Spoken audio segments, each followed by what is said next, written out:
বন্ধুরা কেমন আছেন? সবাইকে সালাম এবং শুভেচ্ছা জানাচ্ছি সাবেক জাতীয় দাবাড়ু এজাজ হোসেন। আজকে আমার এই বক্তব্যে আপনাদের জানাবো যে নিজের ভেতরে ক্রিটিক্যাল থিঙ্কিং এবিলিটি ডেভেলপ করা যায় কিভাবে, সেটার দুটো পদ্ধতি সম্পর্কে। তাহলে চলুন বন্ধুরা, এই চমৎকার এবিলিটি সম্পর্কে কথা এগোনোর আগে চ্যানেলটাকে আমরা সাবস্ক্রাইব করে ফেলি এবং নোটিফিকেশনের জন্য বেল আইকন আছে, সেখানেও প্রেস করে ফেলি। তাহলে আসুন আমরা প্রথমে দেখি যে ক্রিটিক্যাল থিঙ্কিং জিনিসটা কি। খুব সহজ করে আমি বর্ণনা করার চেষ্টা করছি।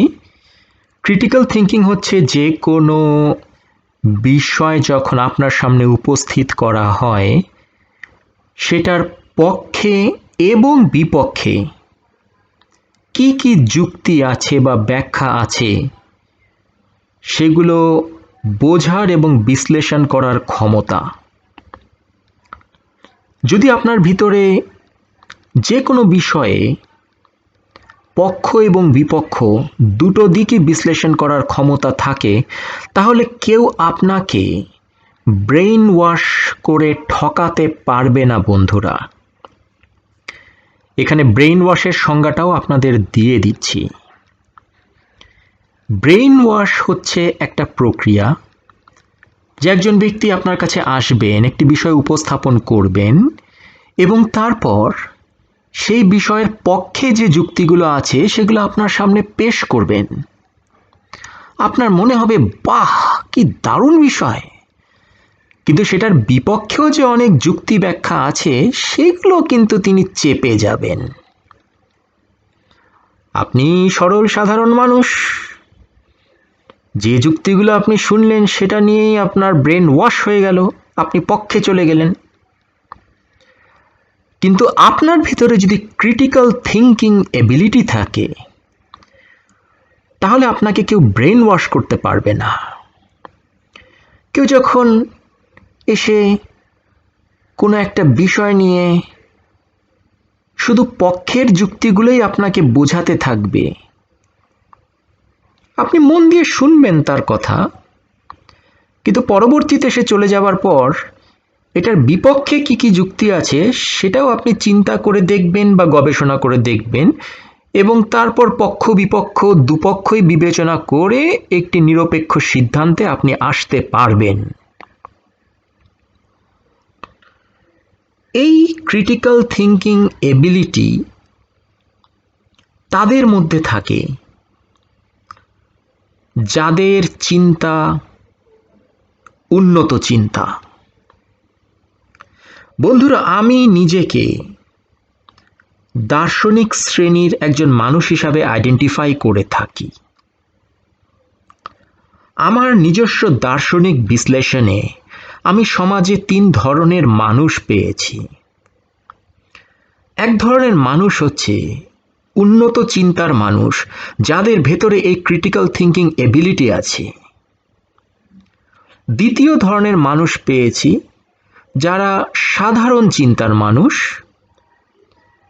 তাদের ভিতর এই ক্রিটিক্যাল থিঙ্কিং এবিলিটি নেই বটে, তবে তারা বেশ সরল প্রকৃতির, তবে তাদের ব্রেন ওয়াশ করা সম্ভব। তারা যার খপ্পরে পড়বেন তার কথাবার্তা শুনে তার দ্বারাই প্রভাবিত হয়ে যাবেন, কারণ পক্ষ বিপক্ষ উভয় পক্ষ বিবেচনা করার মতো চর্চা বা অভ্যেস বা সংস্কৃতি তো তাদের ভেতরে নেই। তারা সাধারণ সরল মানুষ।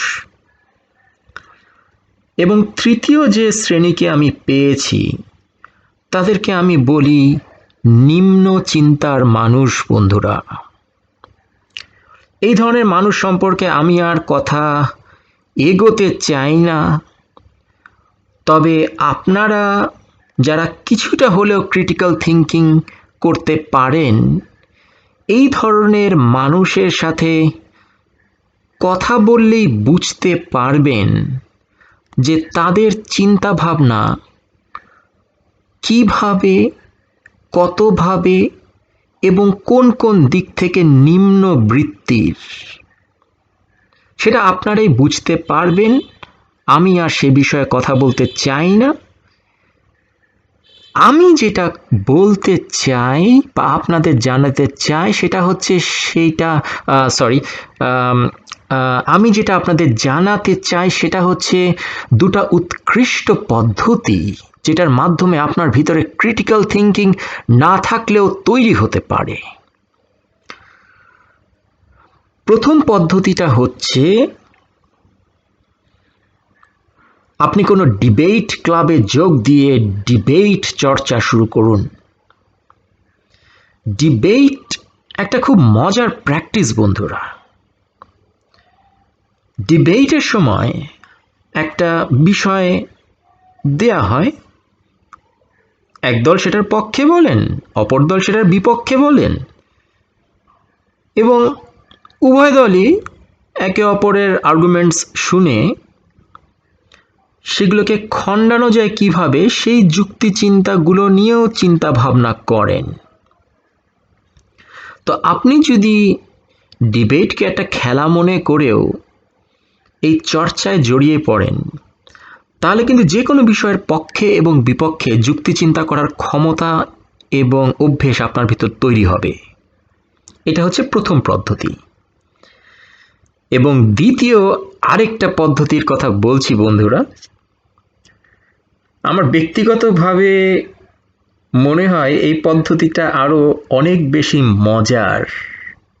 অবশ্যই সেটা আমার ব্যক্তিগত রুচিও হতে পারে। এই দ্বিতীয় পদ্ধতিটা হচ্ছে আপনি দাবা খেলা শুরু করুন।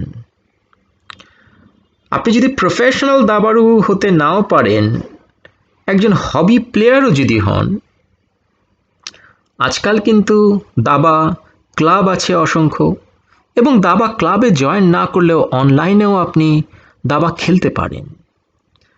দাবা প্রশিক্ষক আছে। আমি নিজেই প্রফেশনালি দাবা প্রশিক্ষণ দিয়ে থাকি, যেহেতু আমি একজন সাবেক জাতীয় দাবাড়ু। তো দাবা খেলার মাধ্যমে যেটা হয় বন্ধুরা, আপনারা জানেন যে দাবা খেলা, বা অনেকেই জানেন যে সাদা এবং কালোর মাঝখানে একটা লড়াই। এখানে অবশ্যই আমি বর্ণ বৈষম্যের কথা বলছি না, আপনারা জানেন খেলাটি সাদা গুটি এবং কালো গুটির মধ্যে হয়, আমি সেটার কথাই বলছি। তো খেলাটা যখন চলে তখন উভয় পক্ষ কোনো একটা চাল দেওয়ার আগে চিন্তা করেন যে এই চালটা দিলে আমার উপকার কি কি হচ্ছে আর ক্ষতি কি কি হচ্ছে। যদি ক্ষতির চেয়ে উপকারই বেশি হয় তখন আমরা সেই চালটা দেই, অথবা সেই পরিকল্পনার দিকে এগোই। অথবা আমি এই চালটা দিলে বিপক্ষ কি করতে পারে। তার মানে পক্ষ এবং বিপক্ষ উভয় দিকের চিন্তা খেলার শুরু থেকে শেষ পর্যন্ত দুজন খেলোয়াড়ের মধ্যে কিন্তু চলতে থাকে, এবং এইটা ক্রিটিক্যাল থিঙ্কিং ডেভেলপ করার জন্য একটা চমৎকার খেলা, যার কোনো জুড়ি আছে কিনা আমি জানি না। তো দুটো পদ্ধতি আপনাদের আজ বলে দিলাম বন্ধুরা। একটা হচ্ছে ডিবেট, আরেকটা হচ্ছে দাবা খেলা বা চেস। ইংরেজিতে দাবা খেলাকে চেস বলে। যদি কেউ দাবা খেলার বিষয়ে আগ্রহী হয়ে থাকেন এবং প্রশিক্ষণ চান, আমার সাথে সরাসরি যোগাযোগ করতে পারেন। ডেসক্রিপশন বক্সে আমার কন্ট্যাক্ট ডিটেলস দেওয়া রয়েছে। অথবা কেউ যদি ক্রিটিক্যাল থিঙ্কিং বা কি করে উন্নত মানুষ হওয়া যায় এই বিষয়ে আমার সাথে আলোচনা করতে চান, তাহলে আমার সাথে যোগাযোগ করতে পারেন। যদি সময় পাই আমি নিশ্চয়ই আলোচনা করব। আমার আজকের এই পুরো বক্তব্যটা আনস্ক্রিপ্টেড ছিল, তাই ভুল কিছু বলে থাকলে আগে থেকেই ক্ষমা চেয়ে নিচ্ছি। এবং অবশ্যই বন্ধুরা চ্যানেলটাকে সাবস্ক্রাইব করতে এবং নোটিফিকেশনের জন্য বেল আইকনে প্রেস করতে ভুলবেন না। সবাই ভালো থাকবেন, এই শুভকামনা জানিয়ে বিদায় নিচ্ছি। আল্লাহ হাফেজ।